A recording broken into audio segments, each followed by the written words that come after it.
Eh bien, bonjour à toutes, bonjour à tous. Je suis heureux de vous retrouver aujourd'hui pour continuer à parler de la démocratie, des démocraties, dans ce chapitre d'histoire, géographie, géopolitique et sciences politiques.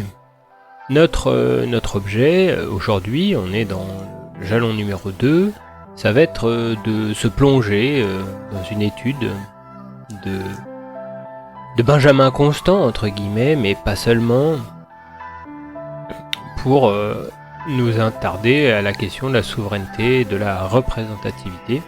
C'est ce à quoi nous invite le programme, et c'est ce dans quoi nous allons nous plonger. Alors, quelques petites remarques pratiques. Normalement, peut-être, voilà, il y a beaucoup de conditionnels encore. Il y a beaucoup de conditionnels parce qu'on avait un conseil d'administration aujourd'hui, donc en théorie, on attend la réponse du ministre, du Premier ministre qui dira jeudi si oui ou non les cours reprennent la semaine prochaine. La représentante de la région a dit que pour l'instant la région ne veut pas ouvrir les lycées dans des finalités pédagogiques, donc si la région reste dans cette posture-là, eh bien le lycée n'ouvrira pas, sinon le lycée ouvrira. En tous les cas, s'il ouvre, nous n'aurons pas cours d'histoire, géographie, géopolitique, sciences politiques, pour une raison très pratique, liée à la pratique, c'est que dans ces cours-là, vous êtes mélangés de différentes classes. Or, il est interdit que vous puissiez vous mélanger pendant cette période. C'est-à-dire qu'en fait, chaque classe verra assigner certains jours où elle viendra, et les élèves du groupe 1 au groupe 2, groupe 3, jusqu'au groupe 9, je vais pas vous faire toute la liste, devront rester dans une salle toute la journée, alors sauf pour les récréations, il y a 2 pauses de prévues, une le matin, une l'après-midi, et le midi vous devez manger dans la salle dans laquelle vous serez. Voilà. Et donc comme vous pouvez pas vous mélanger, c'est les professeurs qui viennent à vous, et non vous qui allez au professeur, et donc nous, on est punis entre guillemets, je sais pas comment on va faire. Je vais voir, les inspecteurs nous ont dit qu'il n'y a plus besoin de finir les programmes. Bon, c'est quand même ennuyeux de ne pas finir les programmes. C'est si ennuyeux, on est tout à fait d'accord de ne pas avoir travaillé davantage pas d'avoir suffisamment travaillé les méthodologies, il faudra y revenir l'année prochaine. Sauf que quoi qu'il arrive, vous ne ferez pas le début d'année avec moi, 3615 code ma vie. Voilà, je devais partir à la Réunion, mais ma mutation est annulée à cause du coronavirus. Parce que c'était trop compliqué pour moi d'organiser mon déménagement. Vous aimez bien quand les profs y racontent leur vie, mais là il y en a qui sont là. Mais il commence quand son cours? Ça traîne. Oui, je me dépêche. Et en fait, l'année prochaine, j'ai un congé de formation, et donc au mieux, je ne reviendrai parmi vous au lycée, si je reste au lycée, parce que ça fait beaucoup de si, tout ça. À partir du mois de mars avec des élèves de je sais pas quoi, puisque on ne sait pas encore qui prendra les terminales qui font l'histoire, géographie, géopolitique, sciences politiques. Voilà, ça fait beaucoup de choses à raconter tout cela, n'est-ce pas? Voilà, bon alors, justement, on attaque le sujet. On est donc dans le jalon 2. Participer ou être représenté, Benjamin Constant, virgule, ouvrez les guillemets, liberté des anciens, virgule, liberté des modernes. Voilà, c'est ce à quoi nous allons nous atteler aujourd'hui. Alors, Benjamin Constant, vous savez pas qui c'est, ou peut-être qu'il y en a un ou deux dans la classe qu'on a déjà entendu parler. Je vous invite à regarder la diapositive numéro 1 pour avoir une idée, une image de qui est Benjamin Constant. Bon c'est lui, voilà, vous voilà bien avancé. Donc c'est une gravure anonyme ici de Benjamin Constant. Bon, on se pose une question. Et celle-là, il faut pas la rater, notre problématique finalement. Qu'est-ce qu'on se demande ici? On se demande quelle réflexion sur la représentativité a développé Benjamin Constant. Donc, réflexion sur la représentativité. Sur la représentation en politique. Bon, on va être cash, entre guillemets. Avant ce cours-là, moi, Benjamin Constant, j'en avais entendu parler, mais je connaissais pas grand-chose sur la personne. C'est-à-dire que j'en ai appris beaucoup grâce à cette préparation. Et Bon, pour être franc, c'est l'un des intérêts majeurs que je trouve à être enseignant. C'est-à-dire qu'en fait, on continue à apprendre des trucs toute notre vie, et à chaque fois que les programmes changent, on râle un petit peu parce que ça nous donne du travail supplémentaire de préparation à faire. Surtout quand les programmes changent à la fois en seconde et en première, ça complique tout. Mais ça nous permet aussi d'approfondir et d'aborder de nouveaux sujets. Même si au moment où il faut décider quel sujet on fait, on n'est pas tous d'accord, et quand l'opinion publique se mêle de la question du programme d'histoire géo, ça complique tout. Donc l'avantage, c'est que j'ai appris plein de choses sur Benjamin Constant. Et comme peu de gens connaissent Benjamin Constant, et bien à la fin de cette capsule audio, vous saurez beaucoup plus de choses sur Benjamin Constant que 95% des gens. Première chose que je vous demande de faire, c'est de prendre un dictionnaire. Je sais que vous avez plutôt tendance à aller sur internet, mais dans le dictionnaire, il y a la page des noms propres. Vous avez le manuel aussi. Bon, ce que je vous demande ici, c'est de me faire une petite biographie de maximum 10 lignes qui raconte, ici dans l'introduction, qui est Benjamin Constant. Alors attention, nous on va développer plein de choses sur Benjamin Constant. Là, je voudrais que ça soit vraiment les choses générales. Il est né où ? Il est mort quand ? Il a vécu où ? Des choses qui sont un peu de sa vie personnelle aussi. Par exemple, le fait qu'il ait été marié à Madame de Staël, la fille de Necker, l'un des anciens ministres de Louis XVI au moment de la Révolution de 1789, ça en fait quand même un personnage à part. Et c'est pas cette information qui dit forcément quelque chose sur lui, mais qui permet de comprendre le contexte, et notamment le contexte social dans lequel il a vécu, les gens qu'il a rencontrés, et comment s'est construit son propre parcours. Bon, une fois que vous aurez fait cette petite biographie, on peut passer à la suite de l'introduction. Ce qu'on peut retenir sur Benjamin Constant, et c'est pour ça que c'est intéressant de l'étudier, c'est qu'il a eu un rôle marquant au début du 19e siècle. Il a eu un rôle marquant. Et il a un rôle marquant qui n'arrive pas n'importe quand, finalement. Au 19e siècle, on est dans le siècle d'après 1789. 1789, pour vous, c'est une éternité. C'est pas si loin que ça, finalement, 250 ans dans l'histoire de l'humanité. Quand, comme moi, ou comme vos parents, vous vous approchez, vous avez déjà dépassé, enfin c'est pas encore mon cas, mais ça viendra, le demi-siècle, eh bien tout de suite, ça invite à relativiser la durée d'un siècle, et à se dire que finalement, 250 ans, c'est 5 fois la période que j'ai vécue, et on trouve pas forcément ça si éloigné que cela, parce qu'on se rappelle l'époque où on était tout petit, ou l'époque où, comme vous, j'étais assis sur les bancs du lycée. Donc, on est dans le siècle d'après 1789. C'est encore tout frais, 1789, d'une certaine façon. On est aussi au XVIIIe siècle, dans une époque qui va connaître la Restauration, après la chute de Napoléon Ier, donc là aussi, Napoléon Ier, c'est une grande empreinte, entre guillemets, un héritage dans tous les sens du terme. L'héritage, c'est pas forcément que du positif, ça peut être vu comme du négatif aussi. Et puis ne l'oublions pas, c'est le début du 19e siècle, c'est la période qui va précéder la naissance de la Deuxième République. Donc on est ici dans un moment charnière. La charnière, c'est ce qui tient la porte, et c'est un moment qui est important pour les transformations qui vont s'opérer ensuite. Donc on est dans un moment qui est marqué par un débat sur l'action politique du citoyen,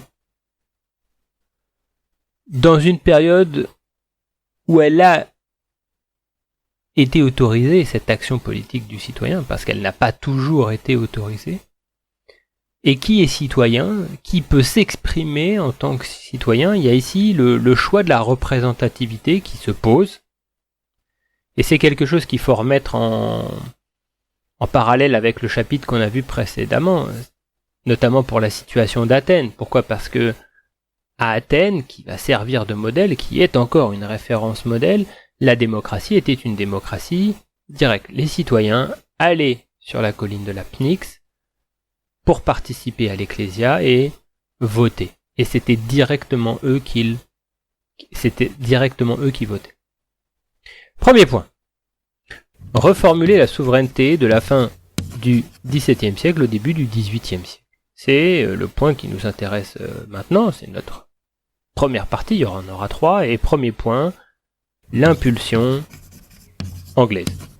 Alors rappel, ici, normalement, vous êtes censé vous rappeler tout ce qui a été vu en seconde, qui est à mobiliser, à remobiliser. C'est nécessaire pour bien le reprendre. Ça veut dire qu'il va falloir le revoir. Alors vous me direz, bah oui, mais le problème, monsieur Lejeune, c'est que nous n'avons pas fait les nouveaux programmes. Ah oui, c'est vrai, vous n'avez pas fait les nouveaux programmes. Alors, je vais vous faire ce petit rappel en marche forcée. Sinon, vous pourrez écouter la capsule qui est à venir pour les secondes, qui rentrera un petit peu plus dans le détail. Bon. Le XVIIIe siècle, il signale quoi? Il signale l'échec des souverains anglais dans leurs aspirations absolutistes. Ils ont eu des aspirations absolutistes, elles ont échoué. Il y a eu un conflit avec le Parlement, une institution britannique qui est importante, et ce depuis le XIIIe siècle, qui a conduit Charles Ier à perdre la tête, au sens propre. Il va être décapité devant le palais de Westminster. Va s'en suivre une période républicaine, la République de Cromwell, un régime autoritaire dans la main de Cromwell, un puritain, entre guillemets, un militaire, qui va conduire ensuite à la restauration de la monarchie, puis à une nouvelle révolution, à laquelle va participer un autre roi, c'est-à-dire qu'on a un roi qui va remplacer un roi, le gendre du roi va remplacer le roi, Guillaume d'Orange. Et cette monarchie qui va naître, cette fois, elle va être contrôlée. Et le Parlement va jouer un rôle fondamental dans la nouvelle monarchie parlementaire qui va naître. Alors le Parlement. Parlement, c'est une définition à recopier dans vos cahiers. Elle est dans vos manuels, donc je vous invite à la coucher ici, sur le papier, parce qu'on va y revenir.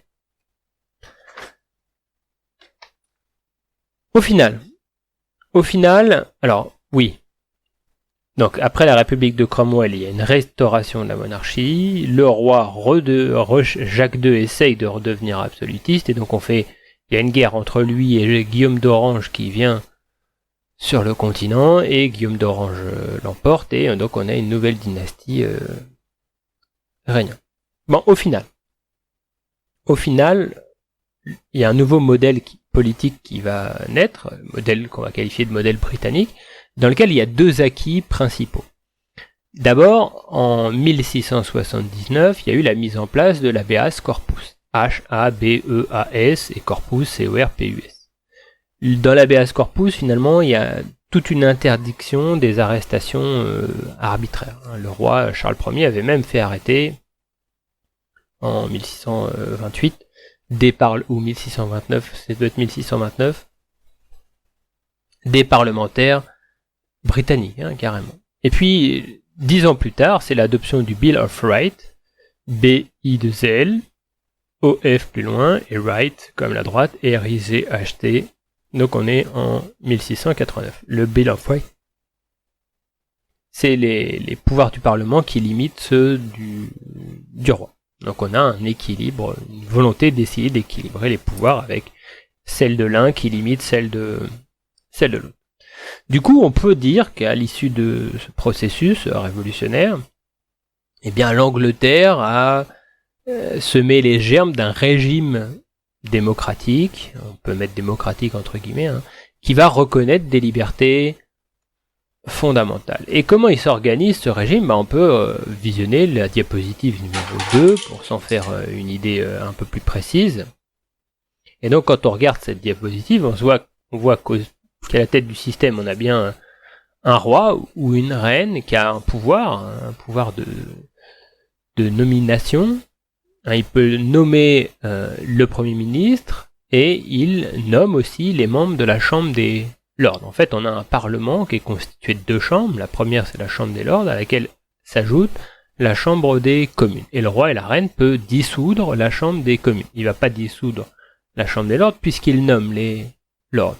D'où viennent les membres de la Chambre des communes? Eh bien, ils viennent d'un processus électoral.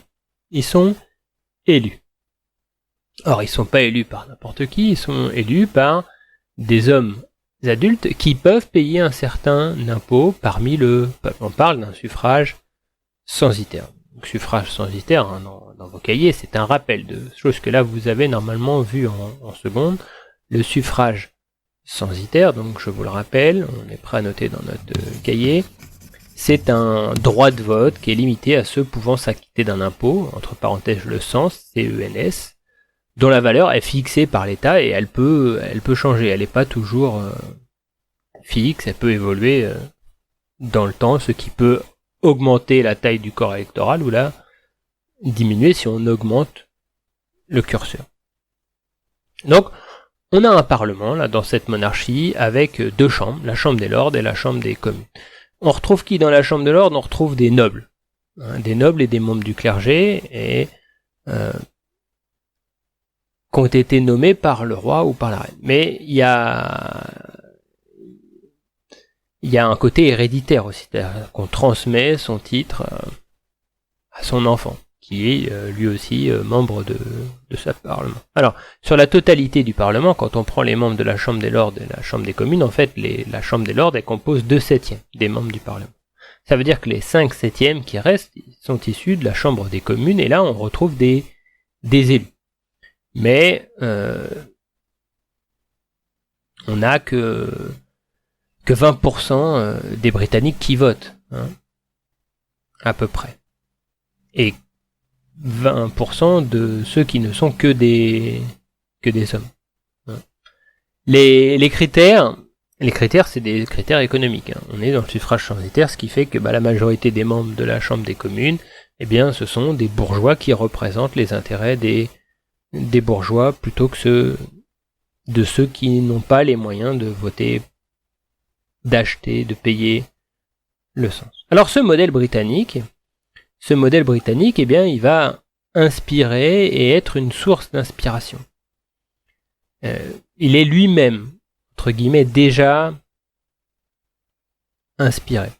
Je vous invite à regarder d'abord une diapositive, c'est la diapositive numéro 3.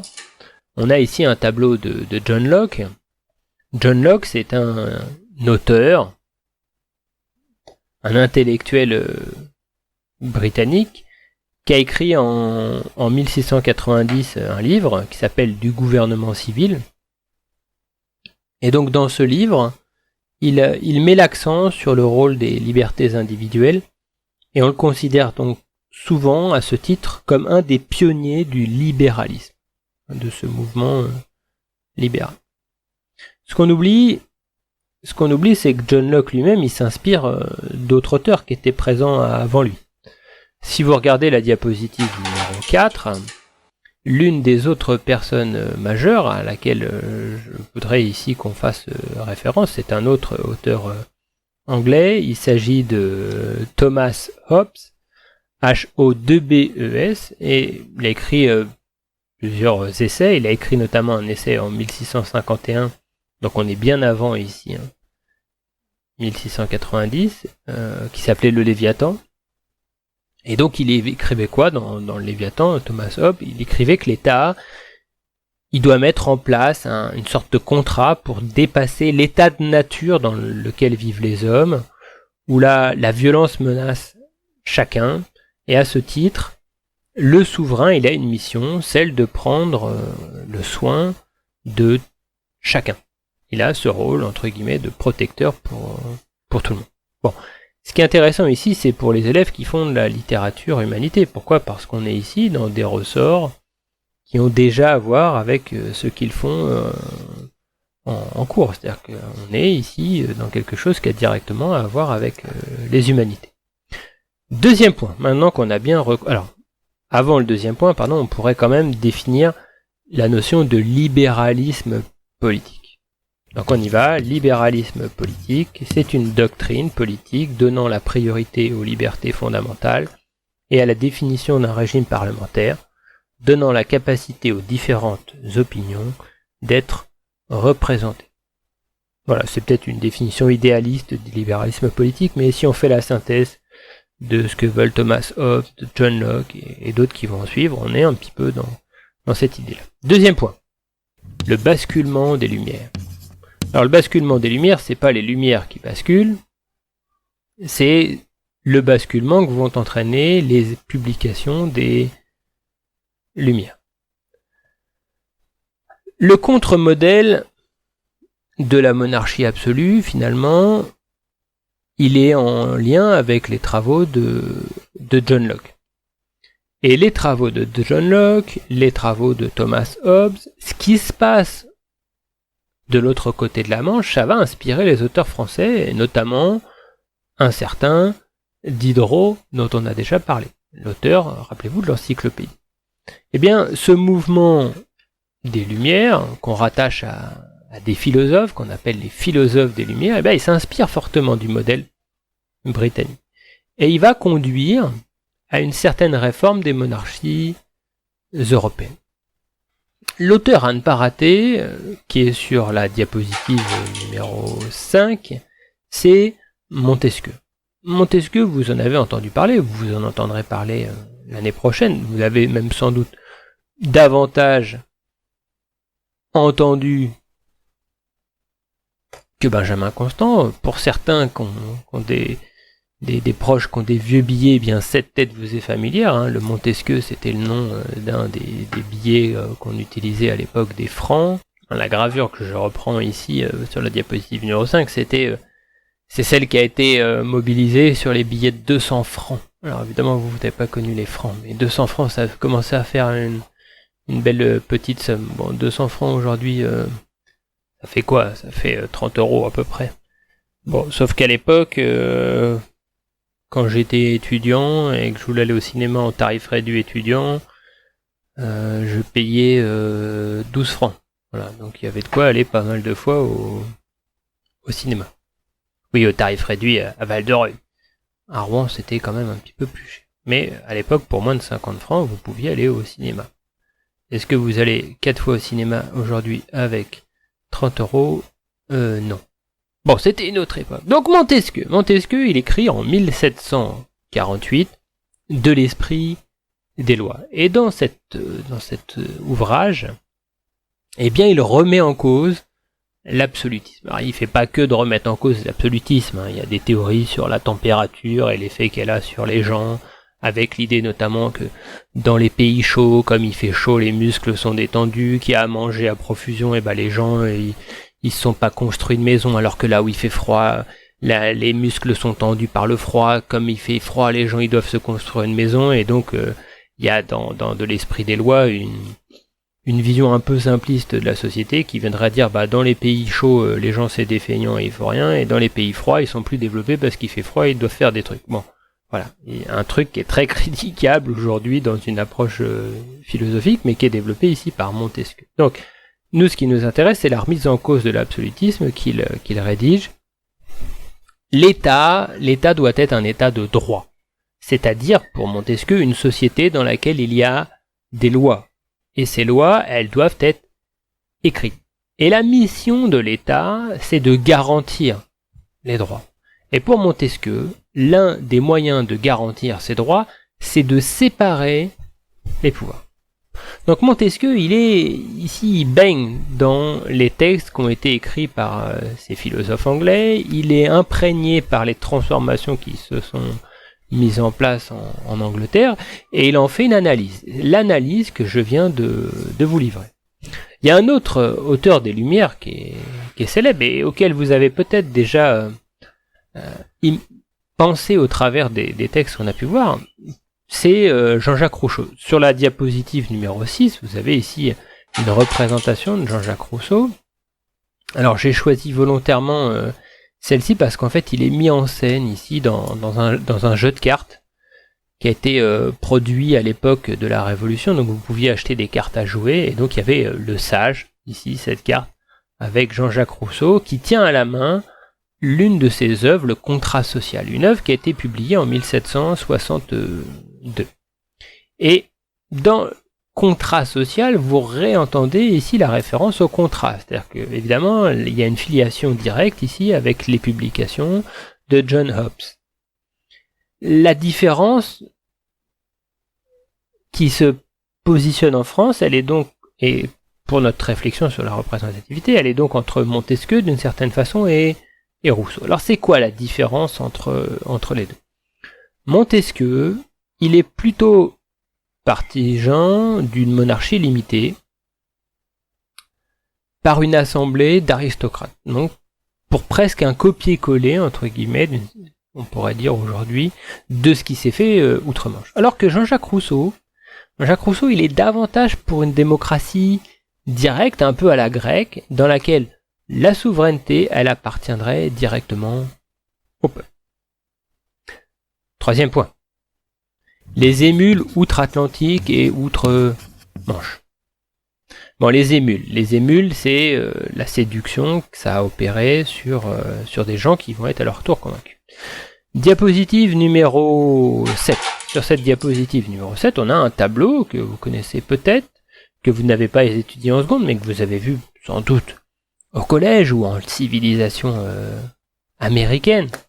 C'est un tableau de John Trumbull qu'on peut voir. Alors c'est une peinture à l'huile qui a été réalisée au début du 19e siècle. On peut la voir aujourd'hui au Capitole et elle célèbre la déclaration d'indépendance des États-Unis d'Amérique. 4 juillet 1776, c'était la naissance des États-Unis d'Amérique. Un modèle démocratique. On a parlé du modèle britannique, on peut parler du modèle états-unien. Pourquoi ? Parce que, avec la naissance des États-Unis d'Amérique, il y a l'instauration d'une république. Et cette république, elle va reposer sur un texte qui est rédigé en 1787, une constitution qui va faire des États-Unis un État fédéral. Je vous invite à partir de votre manuel à recopier cette définition. Donc cet État fédéral, ce qui est intéressant, c'est qu'il s'inspire. Il s'inspire à la fois de ce qu'a pu écrire John Locke, mais il s'inspire aussi des publications et des écrits de Montesquieu. Il ne faut pas oublier le rôle joué par les Français dans l'accès à l'indépendance des États-Unis d'Amérique, et notamment des troupes de Lafayette. Alors c'est pas lui qui change directement le cours de la guerre, mais symboliquement, il y a un des ennemis de l'Angleterre qui vient avec participer, entre guillemets, au conflit avec...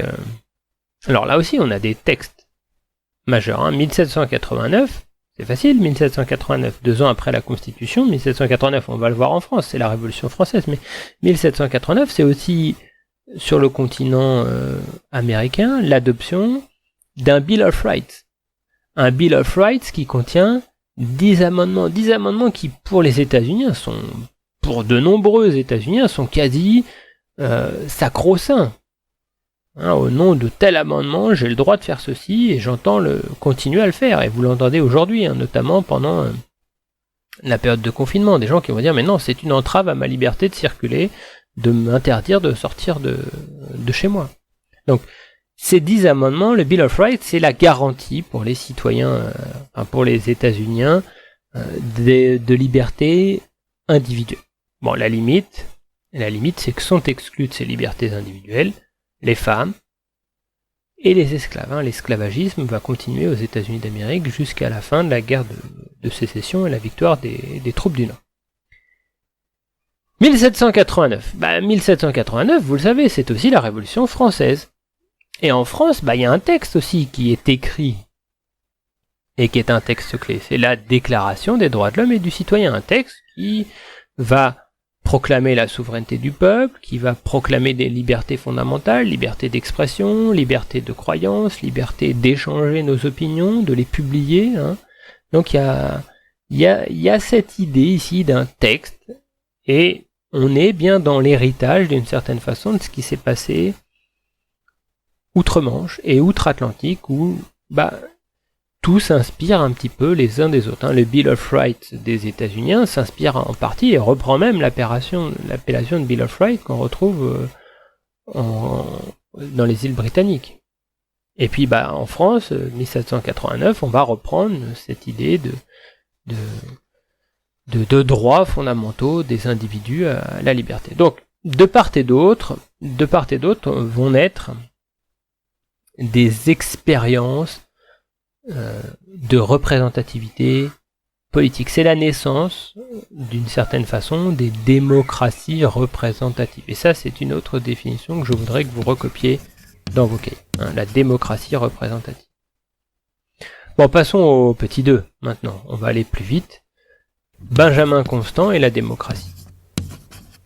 Benjamin Constant, et c'est notre premier point, c'est un homme politique au parcours propre.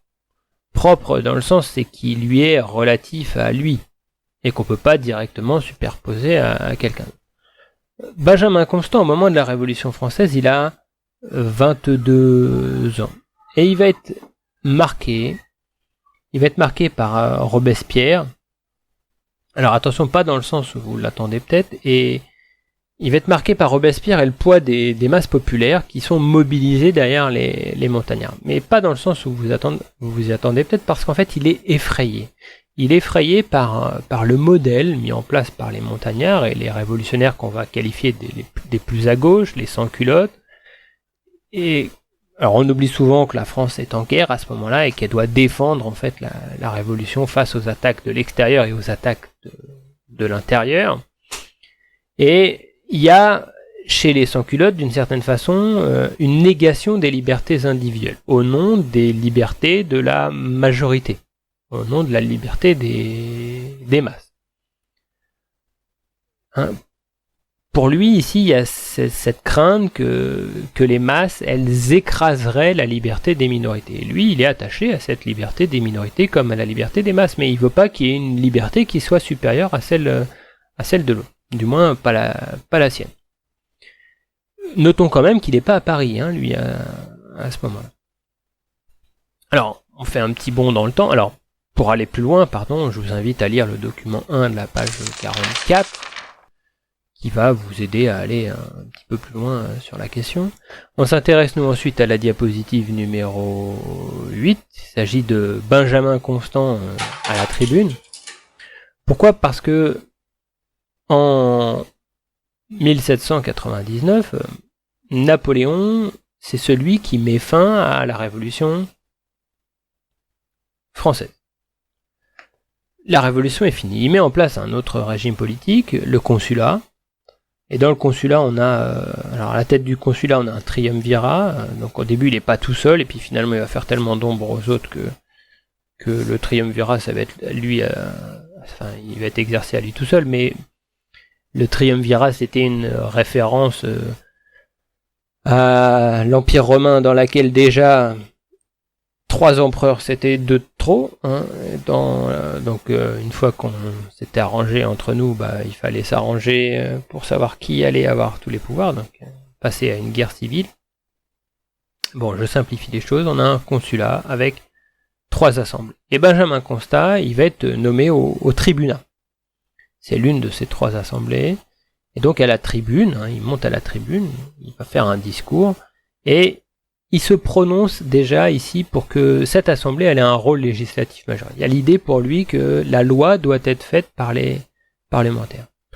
Bon, il va être exclu très rapidement du tribunat en 1802. Pourquoi ? Parce qu'il est l'un des opposants à Napoléon. Ce qui n'empêchera pas d'écrire des textes de loi pour Napoléon. Pourquoi ? Parce qu'il y a cette idée que si je peux faire quand même passer des idées, des écritures de textes juridiques pour limiter le pouvoir, je suis partant dans l'opération. Bon, lors des 100 jours, même au moment du retour de Napoléon, eh bien, il va être pour Napoléon. Il est contre la restauration que veulent mettre en place les grands. Donc au moment de la restauration, il est pour Napoléon. Et puis, comme Napoléon va perdre, il va perdre de son aura ou du pouvoir politique, ça dépend comment on voit les choses. Donc, avant d'aller un peu plus loin, on peut déjà garder en tête ici qu'il est un témoin de la Révolution comme de l'Empire, quelqu'un qui s'interroge sur l'exercice du pouvoir en politique. Le point suivant, deuxième point, liberté des anciens, liberté des modernes. Cette fois, c'est vous que je mets à contribution. Je vous demande de vous lancer dans un travail en autonomie qui porte sur les questions 2, 3 et 4 de la page 145. Non, pardon, de la page 45. Je veux aller trop vite. Bon, je vous laisse faire ce travail. Et puis ensuite, vous remettez en route la capsule audio. Donc, Benjamin Constant, il parle de la liberté des anciens et de la liberté des modernes. La liberté des anciens, c'est celle d'avant, c'est celle de l'Antiquité. La liberté des modernes, c'est celle dans laquelle lui, il se place. Donc, pour Benjamin Constant,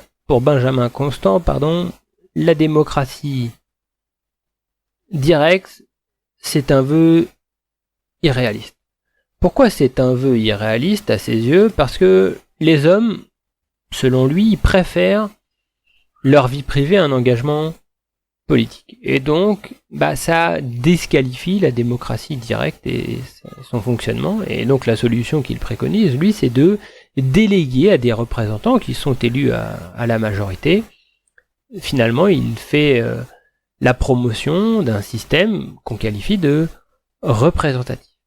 Bon, dans le même temps, il ne faut pas perdre de vue que lui, il est favorable à un système censitaire, c'est-à-dire que tout le monde ne doit pas pouvoir voter. Il faut réserver encore le vote à un petit échantillon de la population en regard de l'argent et de leur capacité financière. On l'a dit, rappelez-vous, il est marqué par le pouvoir des masses, du peuple, et l'époque qu'on qualifie que les opposants à Robespierre qualifient de terreur. Dernier point de ce petit 2, un engagement libéral. Engagement libéral. On s'intéresse à la diapositive numéro 9. Pourquoi? Parce qu'après la période napoléonienne, on a la Restauration.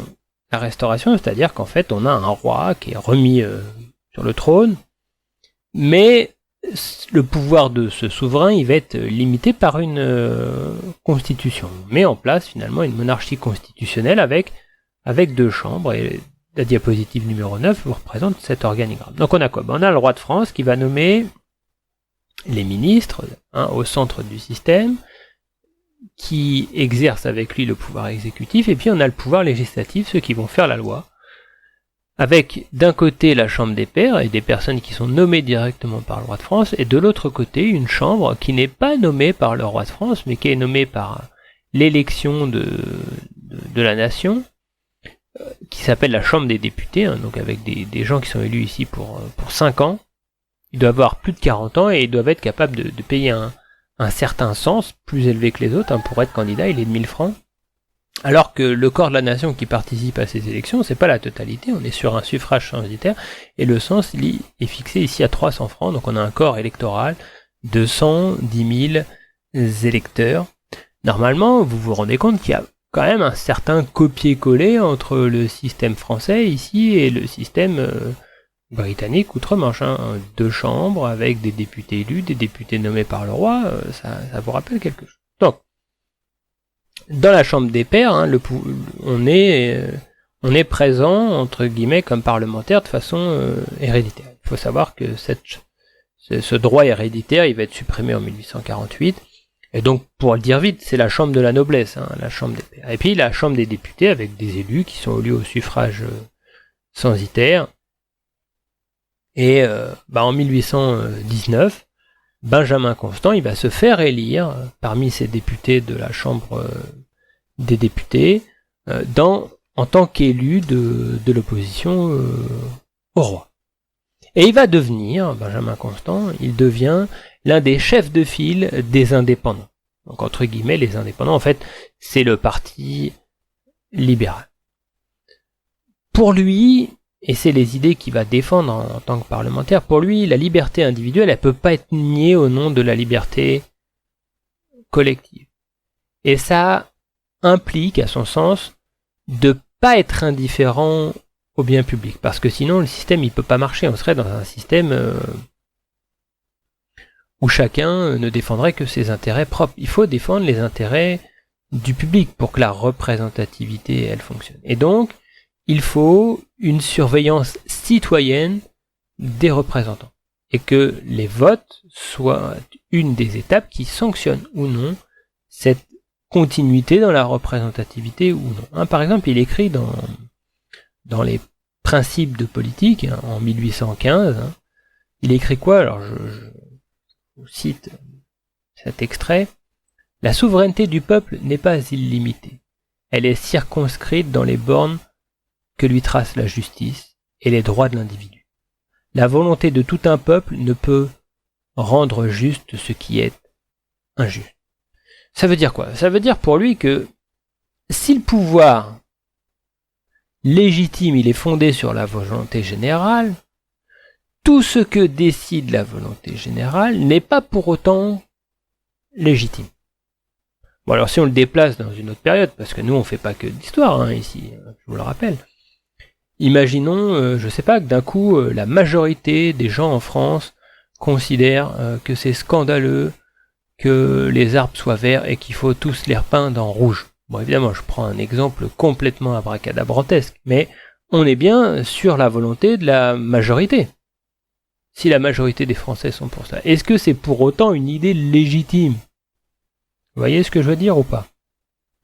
Ou, pour le dire d'une façon encore plus provocante, et là vous allez peut-être comprendre où je veux en venir.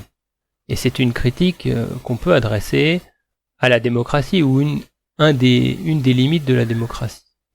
Si la majorité des Français deviennent demain racistes, alors certains me diront peut-être oui, mais c'est déjà le cas, monsieur. Bon, on peut quand même espérer que c'est pas vraiment le cas. Eh bien, si la majorité des gens décidaient d'être racistes et de dire que il y a aucune raison que les gens qui sont pas des blancs aient les mêmes droits que les gens qui ne le sont pas, et il y a quelques personnes qui le disent, mais entre quelques personnes qui le disent et la majorité des Français, il y a un univers immense, et puis entre le penser et le mettre en application, il y a encore un univers immense. Mais vous comprenez bien que cette idée, elle ne peut pas être légitime par le simple fait que la majorité l'ait décidée. Ça marche? C'est pas parce que la majorité des gens vont dire on a le droit de tuer les chiens à coups de bâton dans la rue que tout le monde va se mettre, va trouver normal que c'est la majorité qui a décidé, c'est comme ça. Non, c'est pas comme ça pour Benjamin Constant, et c'est pas comme ça pour de nombreuses personnes. Alors, je vous invite à un autre texte de Benjamin Constant qui, cette fois, est à votre portée. On le retrouve, alors à votre portée parce que vous l'avez sous les yeux. C'est un extrait de la préface d'un livre qu'il a écrit en 1829 dans Mélange de littérature et de politique. Et ce texte, c'est le document 1 de votre fiche. Donc, je vous laisse le lire et réfléchissez à cette question et à sa définition ici du libéralisme. Donc quand vous l'avez lu, vous avez remarqué une chose, c'est que Benjamin Constant, il associe dans une même doctrine la liberté économique et la liberté politique.